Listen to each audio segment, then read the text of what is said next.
বইগুলো পেয়ে গেছি কিন্তু মলাটি দিইনি। তো মা বলছে তুই কীভাবে বইগুলো তো মলাট দিবি না, বইগুলো নষ্ট করবি? আমি বললাম না না ঠিক আছে, এবার আমাকে মলাট দিতেই হবে। তো আমি সেই জন্যই বইগুলো আজকে নিয়ে বসলাম, দেখি সকালবেলা যদি পাই দেবো, নাহলে বিকেলবেলা দেবো।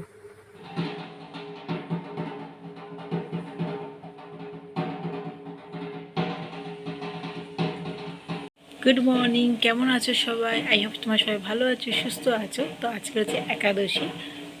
সকলকে জানাই শুভ বিজয়, আন্তরিক প্রীতি ও শুভেচ্ছা। আর বড়দেরকে জানাই আমার প্রণাম, আর ছোটদের জানাই অনেক ভালোবাসা। সো অনেক দিন পরে একটা ভিডিও আমি করছি। তখন তো সবাই অসুস্থ ছিল, এখনও মা আগের থেকে এখন একটু বেটার আছে, বাট তাও এখন একটুখানি ওষুধগুলো চলছে, আমারও ওষুধ চলছে, আমিও ডাক্তার দেখিয়েছিলাম।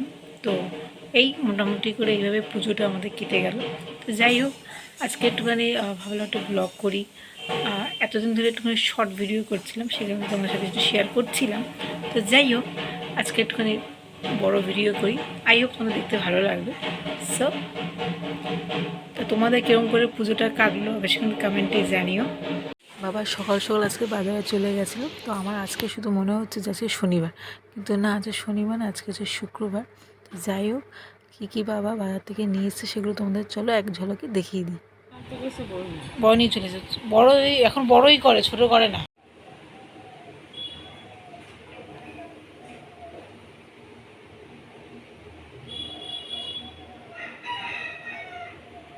সো অ্যামাজনে আমি একটা সোলার লাইট অর্ডার করেছিলাম, তো আজকের এটা এসে গেছে।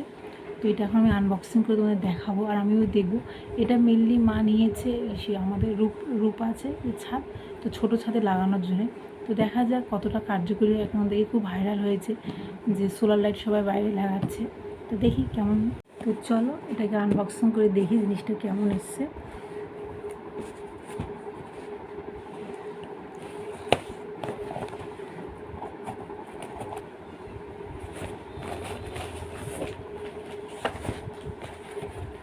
এই দেখো, এটা টেস্টিং করে দেখতে হবে জিনিসটা কেমন এসেছে। দুটো স্ক্রুড্রাইভার দিয়েছে, এই এখানটা হাত দিয়ে এখানে অন অফ আছে সিস্টেম। তো দেখি কেমন হয়। এই দেখো, ওয়াও নাইস। ঠিক আছে, এখানে হাত দিলাম, হাত দিলে কিন্তু এটা জ্বলে উঠছে। আর যখন এটা বাইরে থাকবে, তো এটা হচ্ছে এখানটায় মানে সানলাইটটা পড়বে, দেন তারপরে চার্জিং হবে 8 থেকে 9 ঘন্টা মনে হয়, রাতেরবেলা জ্বলে যাবে। ঠিক আছে, তো কি সুন্দর। ঠাকুর বিসর্জন দিতে এতক্ষণ লাগে। এই কত ওয়ার্ডের বাল্ব আনছো? 50 ওয়াট। 50? পুরো একদম মিডল মার্ক করে দেবো। আমাদেরকে তো বলছিলাম যে ওই সোলার লাইটটা লাগাবো ছাদে, তো কেটু বাবু চলেও এসছে। তো এখানে একটা সিঁড়িতে লাইট লাগানো হচ্ছে। তো এখন ডিসাইড করলাম যে এখন ওই সোলার লাইটটা লাগাবো না, কারণ ওইখান থেকে রোদটা আসে না। যাই হোক, পরে দেখি এটা কী করা যায়।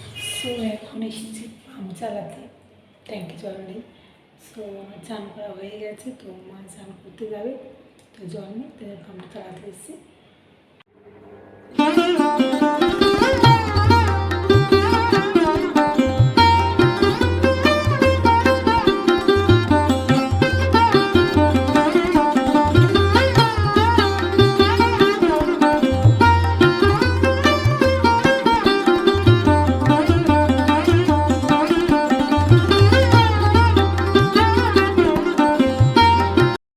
তো আজকে লাঞ্চের মেনু খুব হালকা পাতলা একটা ঝোল হয়েছে।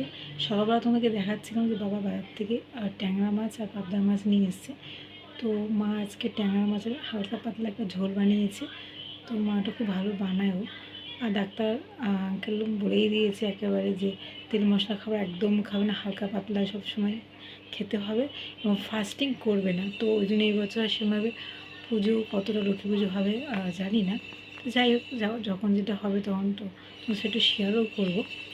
আর এখন তো এইভাবেই ডক্টর আঙ্কেলের রেস্ট্রিকেট মানে সব শুনে তো চলতে হবে, সব কিছু রেস্ট্রিকেশন করে দিয়েছে। দেখা যাক কী হয় এবছর। ওই জন্য আর এই বছর ঠাকুর দেখতেও যাই না, কোনো বছরই যাই না। ছোটোবেলায় বাবা প্রচুর ঠাকুর দেখেছে আমাদের। সেই নবদুর্গা পঞ্চদুর্গা, আমাদের এখানে গড়িয়া সব থেকে বিখ্যাত নবদুর্গা পঞ্চদুর্গা। তো তখন দেখতাম খুব সুন্দর সুন্দর ঠাকুরও উঠতো, কিন্তু এখন আর সেভাবে ওঠেও না। আর এখন যেহেতু সব মোবাইলে দেখায়, তো মোবাইলে দেখে নিই, আর তখন আর দেখার খুব এক্সাইটেডও থাকে না। একটা এক্সাইটমেন্ট থাকে না সবসময় যে এই ঠাকুর দেখা, সেটা এখন আর নেই। আগেকার সময় ছিল আর, বাট এখন আস্তে আস্তে কিন্তু এটা কমছে।